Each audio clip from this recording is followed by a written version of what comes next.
Okay, welcome to today's video. Today I'm going to be showing you how to get your lines perfectly straight without using string line and pins. So if you've ever wondered why you've got banana stripes, I'm going to show you just the one little adjustment you need to make to your mowing technique to get it right. So I'm just at the posh job and I'm just showing you that even if we could set a string line up, it's not always possible to actually have a string line that actually serves a purpose, because if you have a look, it's all good and well, all flush with the turf at this end, but as we go with the slope of the lawn and we find there's a bit of a rise to the top there, might look like it's touching the ground, but we're actually can put the phone under it, can actually put the camera under it. So what we're going to follow when that's like that, and we can't put any pins in the ground to put it down, so you can't put any pins in because that you could clip your cylinder mower blade on it. So a string line is a good idea, but it's just not a great idea for everybody and every application. So that's why you've got to learn to do it freehand. Okay, so we're just going to start by mowing this lawn first with the rotary. Let's just watch what he does as he turns at that bottom end. Yep, he's made the mistake. Just have another look. What he's done is he's turned and he's not adjusted the mower to start straight against that first line. So what's going to happen is, as he continues to mow these stripes, his eye is going to be instantly drawn to the stripe that he's just created, and he's just going to start following it, and he's going to get banana stripes all the way along. And you get to the point where you just can't make the adjustment to get back on track. So let's just watch what he does now. You can see his mower is always going over to the right there. You can see it's really bent, and then he's just made the same mistake again, and he's coming back. On single stripes, it's very difficult to get back on track because your stripes are next door to each other, whereas if you have double stripes or triple stripes, then it's easier to get back on track because you can just adjust as you get to the stripe that matters, which is the edge of the stripe next to the one that goes the other way. If they're all going in the same way, you have some room for error. So as you can see now, as we do more of the single stripes without taking any care to make that first stripe straight, we're just ending up with bent stripes, which is no good for a visual look. So what we'll do is we will get the cylinder mower out and I'll show you how to do them properly. And as he stands to admire his work, he's now realised he's got banana stripes. So here's how to sort them out. As we do our first line using the edge as the guide, we don't just swing round and start mowing, we actually look at the last stripe and line the mower up parallel with that last stripe that we did. Same again, we swing it round, daddy it into position, have a look, and then set off. Don't set off until your mower is directly parallel with the stripe you've just created, and this is how you get those really straight lines.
Okay, so all those stripes now looking absolutely straight as. Let's have a look. Well done, Dan. Before and after. Time to get some water on. We know how dry this lawn gets. So we'll just put this sprinkler on for the duration of my stay. And then we'll move on to this side. Okay, so we'll just use the theory we've just learned on the little square and bring it over onto this side. We're doing quadruple stripes today with the hater first.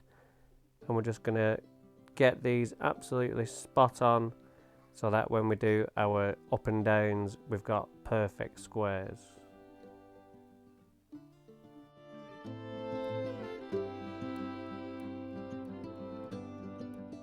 Okay, so as we look at it from this angle, it's looking absolutely superb. So I'm getting really excited, and wow, look at that colour.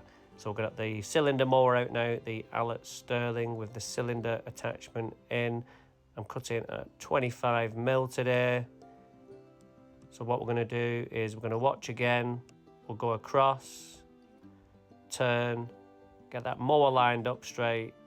Just take that little bit of time to get it right, and then set off, needing good forearm strength as we pass over the nap lines. The nap lines are the stripes going the other way, and the roller will naturally want to follow the stripe going the other way, so you've got to be ready with your forearms to stop it swinging.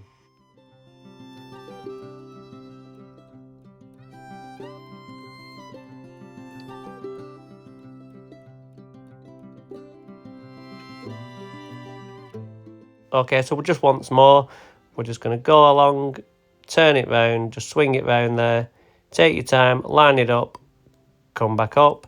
Now, on your quadruple stripes, it's only your first and your fourth lines which need to be bang on. The second and third, you can have a little bit of leeway with, but your first and your fourth are always the ones where it's won and lost, because these are the ones that join up to the stripes that are going the other way.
Okay, so we've just put our theory into practice, and we have really straight lines. This is the first sunny day we've had in over 3 weeks. It's just been grey, cloudy and wet. So let's have a look what we've achieved today since our renovation.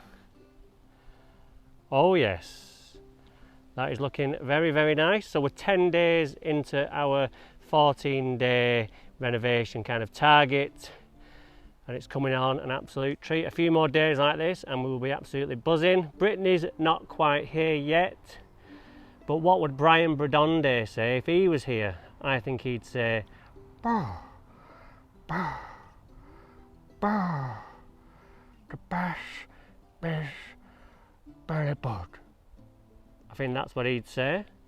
So yeah, I'm really happy with that. Up close, very nice. all's come well in the end. It took a few more weeks than I'd liked, but sometimes things are just worth the wait. Like that, absolutely fantastic. The next target for me is the first day of the Football League season, to get things looking smart for that. I always like mine to kind of mirror what they're going to look like, so I'm really looking forward to the new football season, to see the pitches, because we've had a great year in terms of wetness for the growing of the seed in. Sometimes it can be too wet and they don't look as good, but I think we've had the perfect amount this year. So I think this year we're going to be in for something special. So let's have a walk this way. We can still see the vertical lines from last week, or the scarifying lines if you like, because we did our phase 3 renovation, and this is one of my favourite angles from over here, but we're at the wrong time of day today to see it really. But yeah, absolutely beautiful.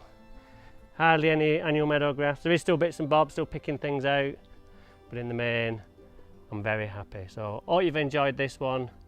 Join us next time when we were doing something else here on Daniel Hibbert Lawn Expert, as always, lawn related. So take care and we'll see you soon.